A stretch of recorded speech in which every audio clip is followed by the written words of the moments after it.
Today's topic is about translation. The simple meaning of translation, that is protein formation with the help of RNA, that is including all mRNA, rRNA and tRNA.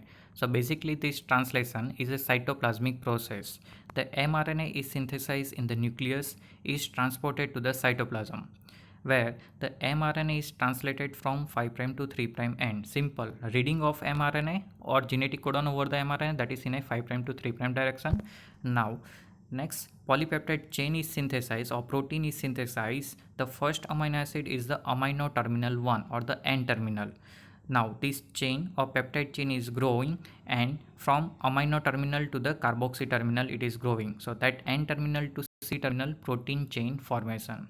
This process of translation can be easily or conveniently divided into the following 5 phases. So first, that is activation of amino acid, where you have to remember one particular enzyme.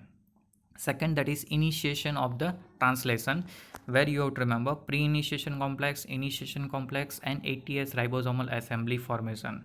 Next, that is elongation process. Here ATS ribosomal assembly, that is containing P and A site, that is playing role for this peptide bond formation, that we will learn in the elongation process. Next, that is termination, means final ending of this protein formation with the help of terminator codon. These terminator codon are the UAA, UAG and UGA. Now once that protein is synthesized, that protein is called a nascent protein, and that will undergo so many changes, and that all changes are called as a post-translational processing or modification. So first we will look about the activation of amino acid.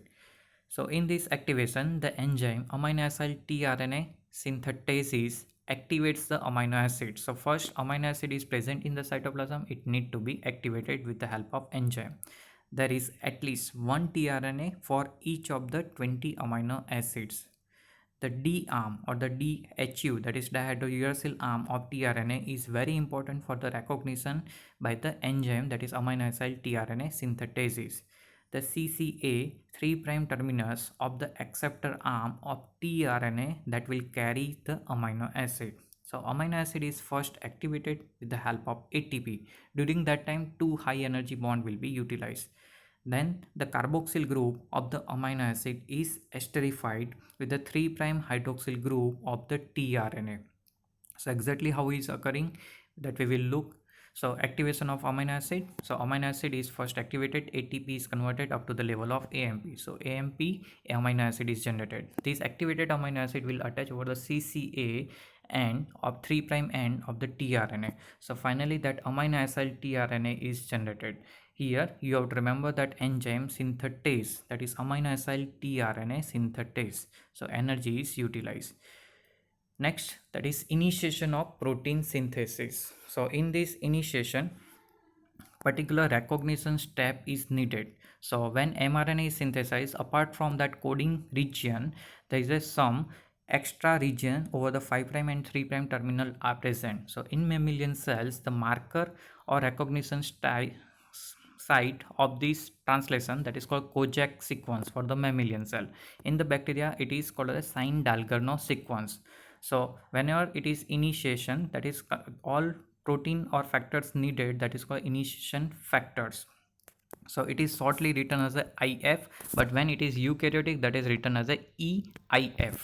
Now in the picture it is shown that there is a particular Sine-Dalgarno sequence which is present over the bacteria, and which is just before that 5' before AUG and in between 5' end and the AUG of the mRNA sequence.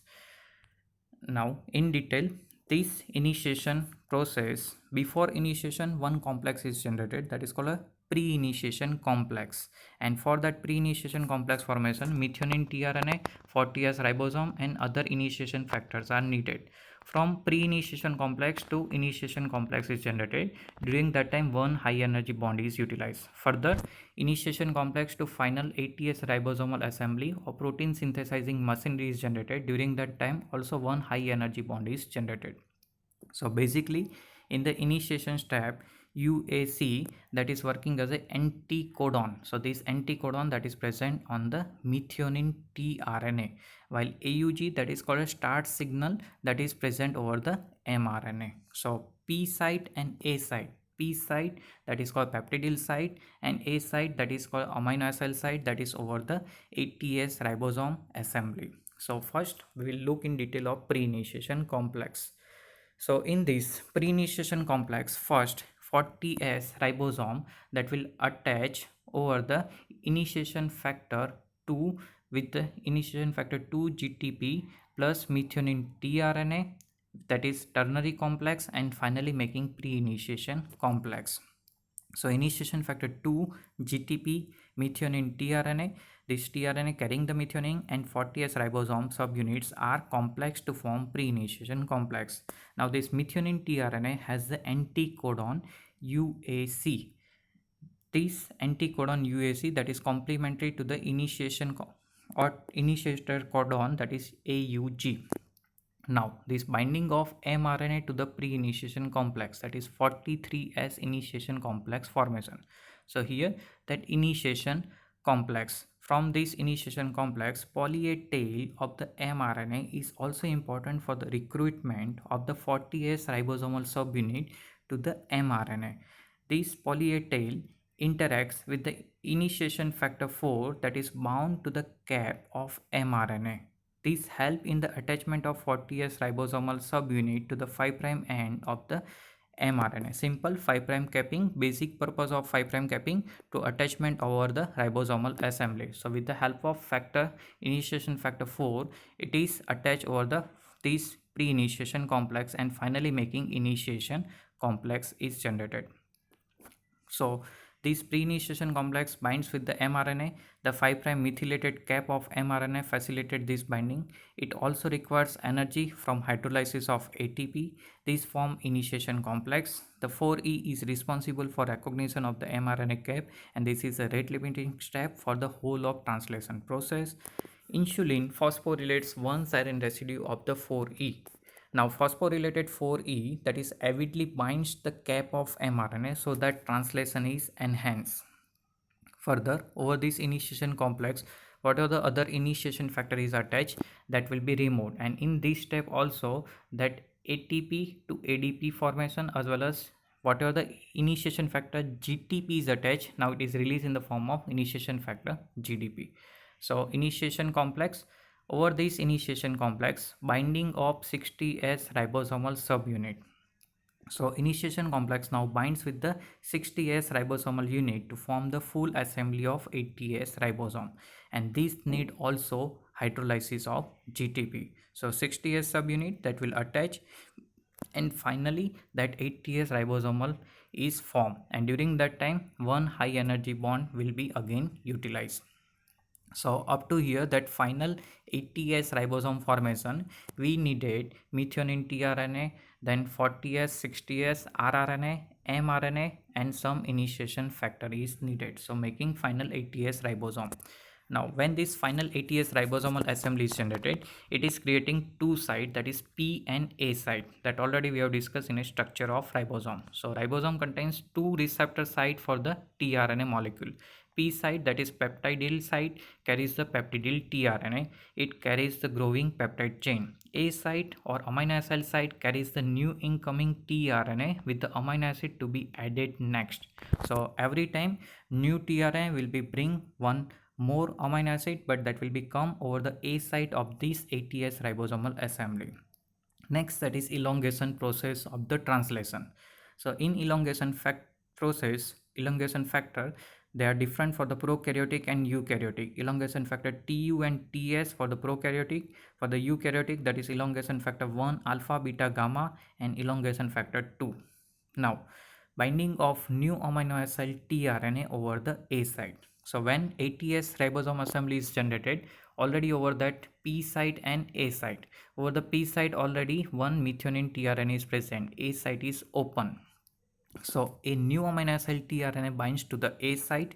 The next codon in the mRNA that will present over the A site, that will determine the incoming amino acid. So elongation factor 1 and GTP are complex with the incoming amino acid tRNA. So GTP is hydrolyzed to the GDP.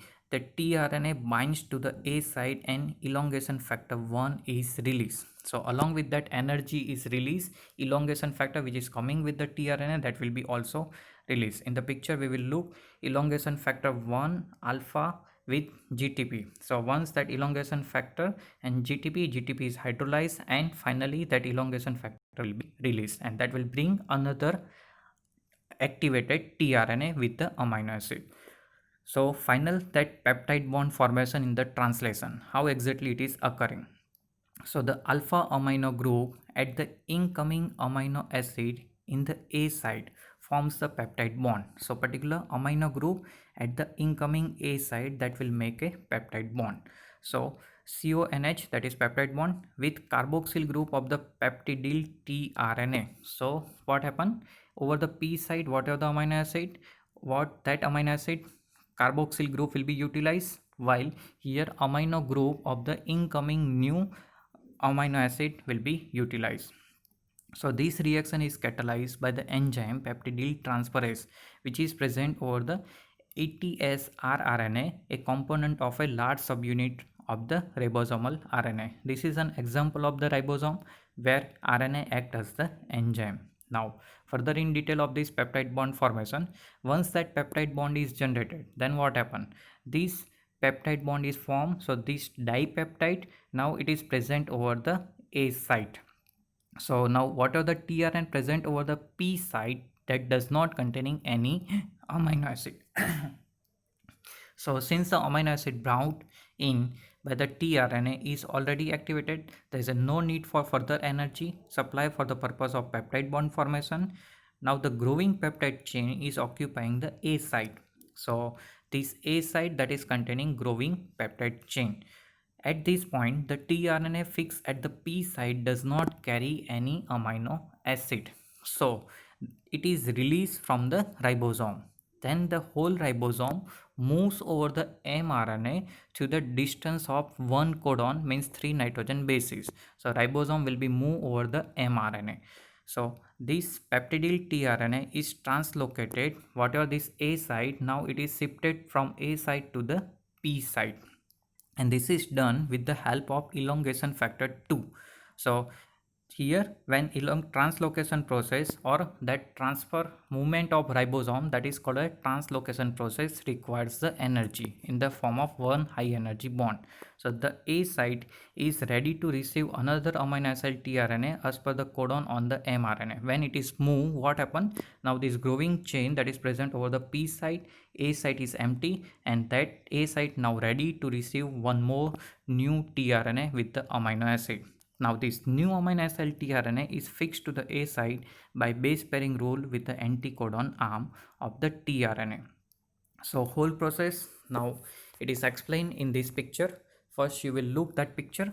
What happened? There is a particular mRNA molecule that is synthesized in the nucleus. Now this mRNA will attach over the 40S ribosomal assembly and making 43S ribosomal assembly. Finally 60S will attach, and that will make a 80S ribosomal assembly over that P and A site. Now over that ribosome P and A site, first over the P site UAC, as per the AUG, that tRNA methionine tRNA will come. So that is containing amino acid. Now tRNA molecule next as per the anticodon arm.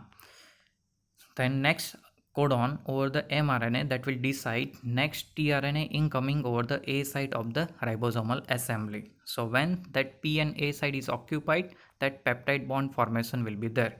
Now this peptide bond that is over the A site. Now this A site, P site does not contain any amino acid, so tRNA is removed. Further, that movement of ribosome RNA, that is called translocation process. So this peptidyl chain that is over the P site, again A site is open.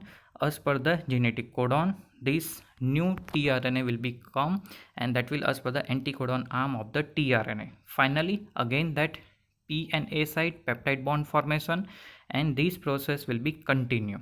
So this process continue till there is a terminator codon will come. So that terminator come, till that the whole translation process will be continue.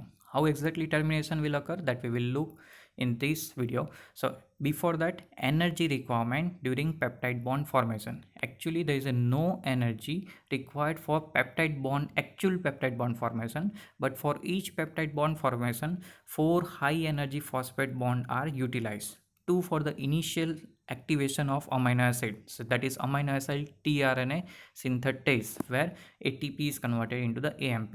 1 for the elongation factor 1, whenever this tRNA is attached over the A side, one high energy bond is utilized. 1 for the elongation factor 2, where the exactly translocation process is occurring.